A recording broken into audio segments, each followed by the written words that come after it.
now we are going to take a little walk through JIRA. So we want to go to jira.cengage.com and we will log in. Okay, and then from here I'm going to click on dashboards and I'm going to go to my dashboard.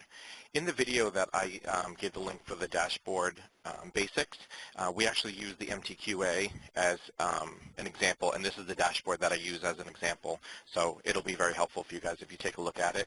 It spells it out for you. I think there's also a quick guide as well. So this is the dashboard.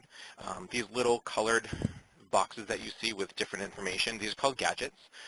You can edit these gadgets, you can add gadgets, adding filters, whatever makes it best for you, whatever you need quick access to.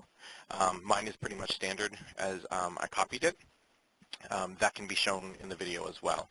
You can add the gadgets, you can edit your layout, change the look of it, and you can switch between dashboards if you have different dashboards for different things. This is my custom dashboard that I have created. So I have the ticket that I'm going to clone from ready to go for us. And I'm going to click on the master template ticket. So here is that master ticket. You can see here's that epic name that we saw before. Here's the SPI and required and not required. It gives information as far as details. It'll show the following purposes, all the explanations that were discussed.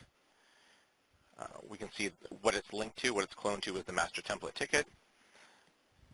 It'll show all of those issues in the epic that Christina was showing you before. All the activity will be shown below, and I'll show you that more when we get into actually logging the ticket. But all the activity that's been done on this ticket is logged here. All right, so here we are in the bug template. Same situation, little different look. I'm going to click on More, and I'm going to click Clone. That's much better. Okay, so when this pops up, we have the summary.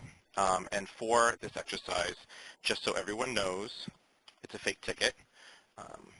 And we want to go ahead and update this with the author, the title and edition, and we're going to take out bug template and put in a summary of what the error is. So I have a fake ticket and fake issues that I've created, so I'm going to fill that in. I'm the author of this title.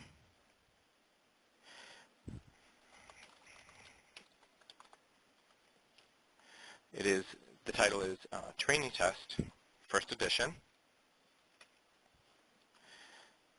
And erasing the bug template,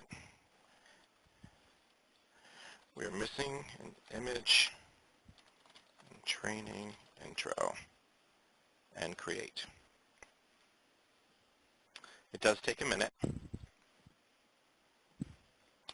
And while it loads, the screen is going to switch, and you'll see up here that the summary I just entered will be changed out. We are up. So as you can see, you have the demo. This would be the ISBN, the author, all the information. And make sure you have this subject with the most information you can. It's a brief summary, but be as descriptive as possible. So from here, we are going to take a look at some of these items over here. Priority, we want to set the priority as to how big of a bug this is.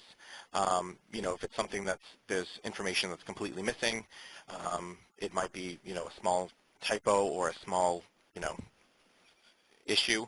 I believe we do have documented what those priority levels refer to.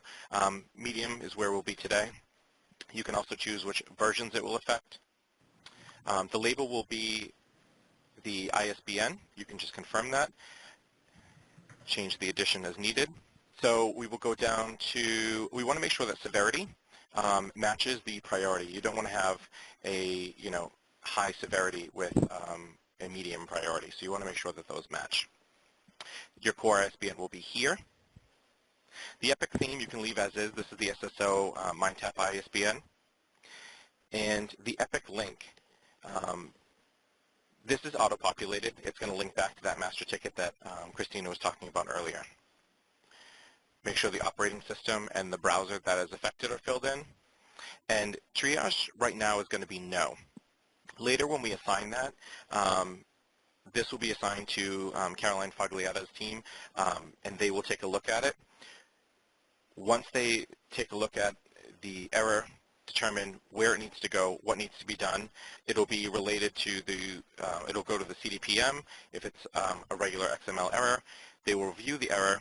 It'll be triaged to the composition vendor, and they'll have specific instructions. It'll be sent back for verification, and then it will be assigned back to the original reporter. So for now, this will be no, and once it is assigned, it'll go to Caroline, and they will update it with yes and then information. The description section is going to be where we enter most of our information. So it has the instructions right here, what we need to do for the following steps. So the first thing is to edit the summary and describe and identify the error. We already did that in step 1 when we clicked clone, and we updated that summary, so that's all set. We also want to update the description with the MTQA and PDF location, along with the description of the error. So I'm going to do that.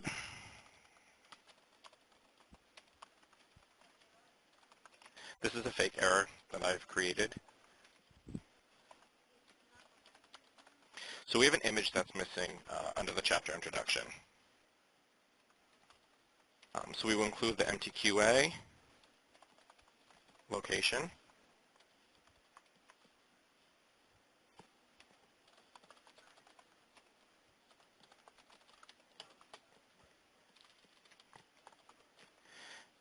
And the PDF.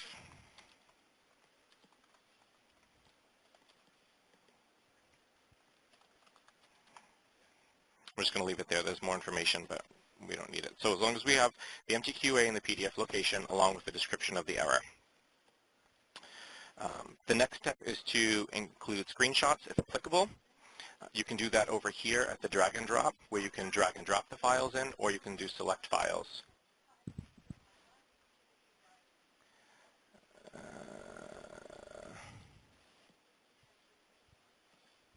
So I've added a screenshot of the MindTap and the PDF, and those have been attached. And as you can see down here at the attachments, this shows exactly where the photo should be, and in the PDF it shows where the photo should be. And then the next step is to assign it to automatic. Up here where it says assignee, right now it's assigned to Christina Brown. I am just going to type in automatic. It pops up, and click it. Once I do that, it's going to be, as I said before, assigned to Caroline Fogliatta's team. They're going to look at it and triage it and determine, what needs to be done with this error. As you can see, the reporter is me, and we have some watchers. So I am a watcher, and Christina's a watcher. You want to make sure that when it comes to watchers, that anyone who's listed on this is going to be someone who needs to know what's going on with this ticket, someone who is aware of what's going on or needs to be updated as to the status of this ticket. I wouldn't just throw anyone on there to say, hey, they should know about this. So I decided, you know what, Christina doesn't really need to know about this, so I'm going to delete her. She's out. So I am the only one. All right. Then scrolling down, I find this helpful. You can see the dates that anything was updated, the last comment was added. And for that, we can scroll down here. You can see that this issue link is cloned from the template. And we can see all the activity that is listed that has been done to this ticket. As you can see, there's quite a bit, but it's all been done today. So every single step that I just did that you guys saw has been logged here. Any comments that are made, any conversations back and forth will be logged in this section. If I wanted to comment, I could type a comment to Christina about the image. Where's the image sample? I've added it, and it will be logged as a comment. You can also see the work log, the history, any activity that's been done, emails that have been sent, all the information as opposed to going back and forth between emails, all the information will be logged here.